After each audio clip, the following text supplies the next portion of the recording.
A missão de um sindicato é lutar por benefícios para os trabalhadores, certo? Mas em vários lugares do país não é isso que vem acontecendo, não. Esses sindicatos são controlados por dirigentes corruptos. E no fim o dinheiro sai do bolso do trabalhador e vai direto para o bolso deles. Mesmo que você não seja sindicalizado, vai se indignar e muito com essa história. Porque pessoas que agem como donos de sindicatos usam dinheiro do trabalhador para ganhar poder e fazer fortuna. O diretor falou para ele, olha, se você fizer alguma coisa contra a gente incrimina você, não precisa nem de prova. Prova a gente cria, porque a gente compra todo mundo.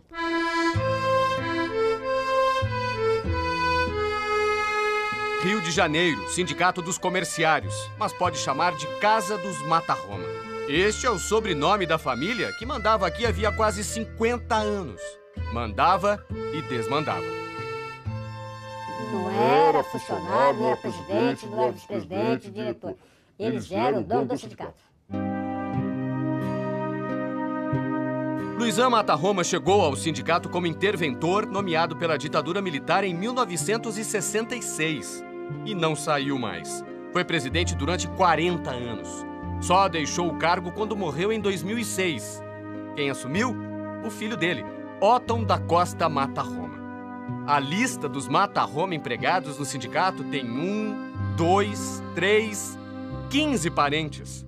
A maioria dos parentes não trabalhava. Eles eram lotados todos nesse gabinete aqui, mas você não os via no sindicato. Só os via em final do mês, época de pagamento. Karolinski Mata-Roma, a atual mulher do presidente, era assessor especial da presidência. Salário, quase R$22 mil. O filho de Otton, Aram Mata-Roma, também quase R$22 mil. Só recebia mais que eles a irmã do presidente, Mônica Mata-Roma. R$23 mil por mês para ser a supervisora sindical. A mãe dele, dona Aderita, também recebia salário do sindicato. Para ser coordenadora de creche, R$10 mil por mês. Se funcionários ganhavam tudo isso, você deve estar se perguntando: e os diretores? Todos tinham salários de R$50 a R$60 mil. E ainda havia um cartão corporativo, desses que as empresas grandes dão aos executivos mais importantes. Os extratos mostram que as faturas, sempre pagas pelo sindicato, chegavam a R$35 mil num único mês. Você tem ali um recurso para usar em prol do sindicato, em prol da categoria, e nós verificamos, através da auditoria feita, que esses recursos do cartão corporativo eram usados exclusivamente para atender interesses pessoais. Uma auditoria contratada pela Justiça investigou a contabilidade entre os anos de 2009 e 2014 e descobriu um rombo de R$100 milhões. O valor reúne as diferenças encontradas nas contas do sindicato, despesas suspeitas com advogados, dívidas em impostos, juros e multas e outros gastos. Nós sabemos de valores superfaturados de contratação, isso está tudo documentado. Na verdade, o presidente do sindicato, junto com sua família, porque aquilo era uma reunião de familiares, usava aquilo para fins próprios. Nessas quase 5 décadas, não faltou dinheiro para uma vida luxuosa. Na lista de bens, tem mansão em condomínio de luxo avaliada em mais de R$2 milhões, apartamentos, casas de campo, terrenos, carros importados, lancha e também tem viagens internacionais. O sindicato pagou o combustível de voos feitos pelo presidente em aviões particulares e até um passeio pela Disney. Uma das notas na viagem para ver o Mickey é de R$11 mil.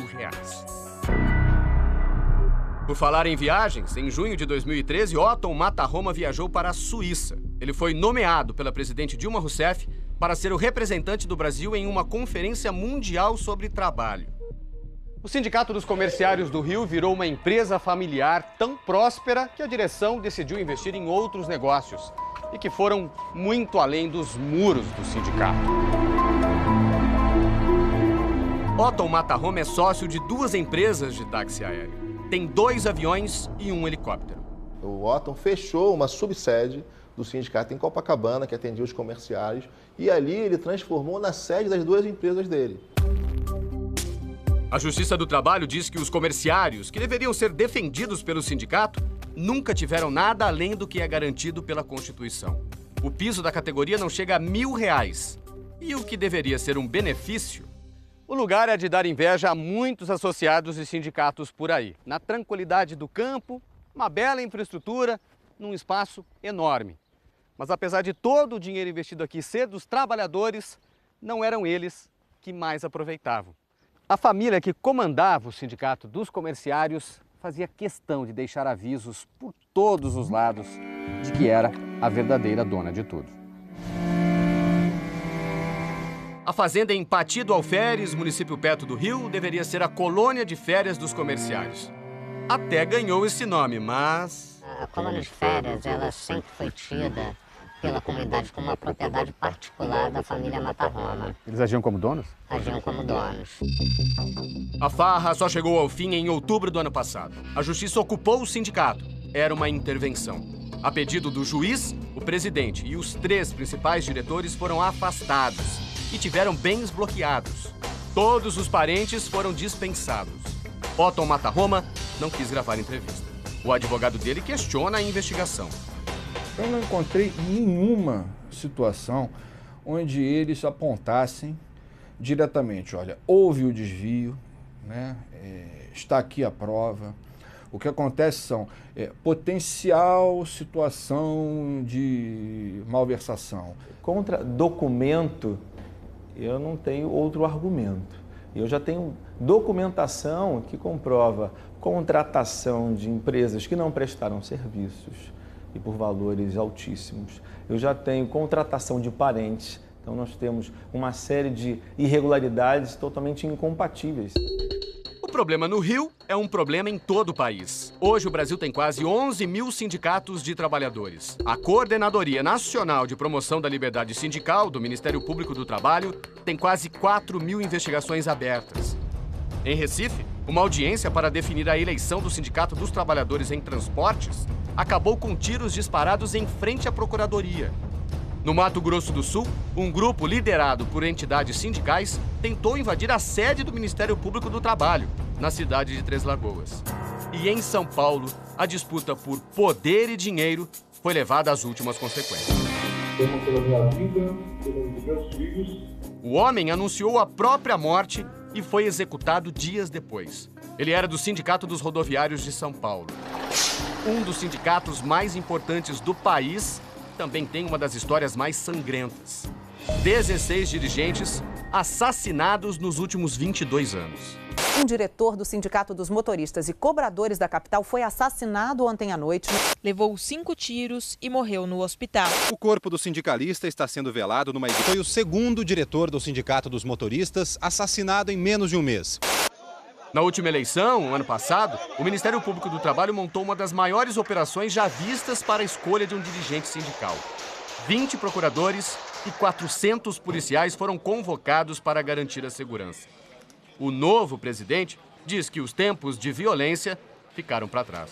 Eu acredito que nós vamos terminar o término do nosso mandato sem nenhum episódio desse.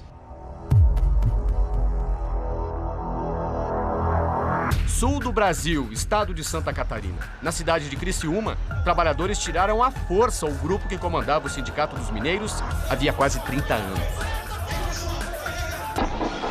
A história vem do fim da década de 80. Quando uma das mineradoras da região faliu, o Sindicato dos Mineiros de Criciúma assumiu a empresa e criou uma cooperativa, a Cooperminas.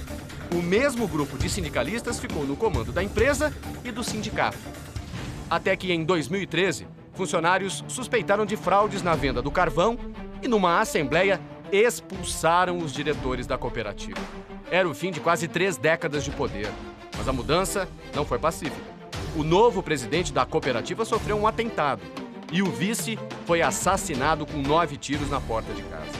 Uma auditoria revelou a existência de 300 milhões de reais em dívidas. A gente comprovou que os balanços eram fraudados.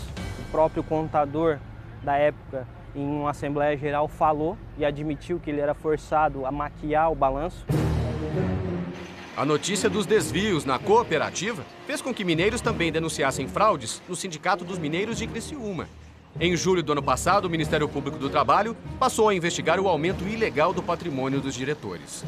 A suspeita é que os desvios podem chegar a mais de 40 milhões de reais. O grupo de mineiros que assumiu o sindicato, depois da saída da antiga diretoria, espera uma decisão da Justiça do Trabalho sobre uma nova eleição. Do Sindicato dos Comerciários do Rio, aquele dominado pela família Mata Roma por 50 anos, a eleição está marcada para esta quarta-feira, mas não deve ser das mais tranquilas. Esta semana, centrais sindicais já protestaram contra as decisões da Justiça do Trabalho. A gente espera que tenha uma eleição, não vou dizer sem percalço, não vai ser uma tarefa fácil. A gente sabe que o movimento sindical no Brasil inteiro estará no Rio de Janeiro no mês de junho. Então, a gente acredita que o Ministério Público continue atuando como vem atuando, para que no Brasil inteiro essas relações promíscuas entre diretoria e entidade sindical sejam extirpadas do movimento sindical brasileiro.